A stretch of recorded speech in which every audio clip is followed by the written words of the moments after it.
Hi friends, मैं हूं आपकी friend doctor Shilpi Goyal the radiologist. हम जैसे कि पहले अर्ली प्रेगनेंसी फेलियर के बारे में बात कर चुके हैं, तो एक बहुत शॉर्ट क्रिस्प वीडियो है। यूजुअली क्या होता है कि कई बार ऐसी फीमेल्स आती हैं अल्ट्रासाउंड के लिए जिनका लास्ट मेंस्ट्रुअल पीरियड के हिसाब से तो 8 वीक्स या 9 वीक्स की प्रेगनेंसी होती है, लेकिन जब हम अल्ट्रासाउंड करते हैं तो उसमें सिर्फ जेस्टेशनल साइक ही हमें दिखाई देता है। फॉर एग्ज़ाम्पल मैं आपको एक इमेज दिखाऊंगी। So this lady had presented to us with a gestational age by LMP of approximately 9 weeks 5 days. तो अराउंड 10 वीक्स के आसपास जेस्टेशनल एज थी बाई लास्ट मेंस्ट्रुअल पीरियड। लेकिन जब अल्ट्रासाउंड किया तो इसमें हमें सिर्फ जेस्टेशनल सैक दिखाई दे रहा है। हमने यहाँ पे मेजर किया, इसको मीन सैक डायमीटर लिया है इसका। तो basically we are seeing a gestational sac which is true gestational sac inside the uterus. मतलब जिस सैक में बेबी रहता है, जिस सैक में फीटस रहता है, वो सैक तो हमें दिखाई दे रहा है, पर कहीं भी इस इमेज में हमें फीटल पोल नहीं दिखाई दे रहा। दैट मीन्स कि एक्चुअल जो प्रेगनेंसी है उसकी 9 वीक्स या 10 वीक्स की नहीं थी। So basically this pregnancy was around 5 weeks और लेस देन 5 वीक्स, क्योंकि 6 वीक्स पे तो आपका फीटल पोल आ जाता है विद ए कार्डिक एक्टिविटी। तो इन केसेस में मेरी एडवाइस ये है कि अगर किसी को अर्ली प्रेगनेंसी के टाइम में अल्ट्रासाउंड में सिर्फ जेस्टेशनल सैक दिख रहा है तो आप प्लीज़ परेशान ना हो। कोई फॉलोअप अल्ट्रासाउंड के लिए यूजुअली पेशेंट को बुलाया जाता है 2 वीक्स के बाद।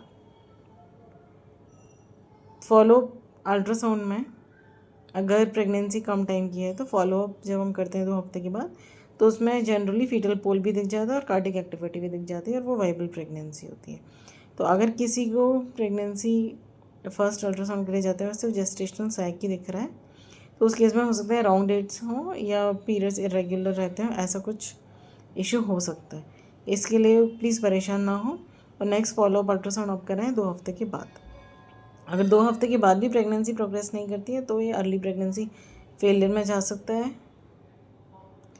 अदरवाइज़ यूजुअली रॉन्ग डेट्स होती हैं, तो उस केस में वाइबल प्रेगनेंसी दिख जाती है जब 2 वीक्स के बाद आप फॉलोअप अल्ट्रासाउंड के लिए बुलाते हैं। हम यहाँ पे एक बार फिर से क्विक एक रिकैप कर लेंगे जिसमें हमने अर्ली प्रेगनेंसी टाइमलाइन समझी थी। तो जनरली क्या होता है, 4.5 to 5 वीक्स पे तो जेस्टेशनल सैक आपका अपीयर होता है, जो डेसिडियो हमें दिखाई देती है, मतलब थिकन एंडोमेट्रियम, और एक ट्रू जेस्टेशनल सैक यूट्रस में दिखाई देता है जिसमें बेबी रहता है, मतलब सिर्फ सैक दिखता है जिस सैक में बच्चा होता है। तो 4.5 to 5 वीक्स में सिर्फ जेस्टेशनल सैक अपीयर करता है। उसके बाद वीक 5 to 5.5 में यॉक सैक आता है जेस्टेशनल सैक के अंदर ही, और वीक 6 पे यूजुअली आपको एम्ब्रियो दिखने लगता है with a cardiac activity of around 100 beats per minute. Minimum 100 beats per minute तो होगी। ये जो रेड से मैंने डिनोट किया है फीटल पोल है, और ये जो पूरा है ये जेस्टेशनल सैक है और ये यॉक सैक है। और वीक 6.5 to 7 में एमनियन आ जाता है। तो बेसिकली ये जो मेम्ब्रेन है ये एमनियन है, ये पूरा जेस्टेशनल सैक है, ये आपका फीटस है या एम्ब्रियो है, और ये जो यॉक सैक है। तो मैं फिर से रिवाइज़ करूँगी, अगर किसी को अर्ली प्रेगनेंसी अल्ट्रासाउंड के लिए जाते हैं और सिर्फ जेस्टेशनल सैक दिख रहा है, तो हो सकता है कि आप इस टाइम पर अपीयर हुए अल्ट्रासाउंड के लिए, भले ही लास्ट मेंस्ट्रुअल पीरियड से या मेंसेस डेट से आपकी प्रेगनेंसी ज़्यादा टाइम की हो। कई बार रॉन्ग डेट्स भी हो सकती हैं या कई बार कंसेप्शन लेट होता है। तो इस केस में परेशान ना हो। 2 वीक्स के बाद जब आप फॉलोअप स्कैन कराएंगे तो यूजुअल केसेस में फीटल पोल भी दिख जाता है और कार्डिक एक्टिविटी आ जाती है।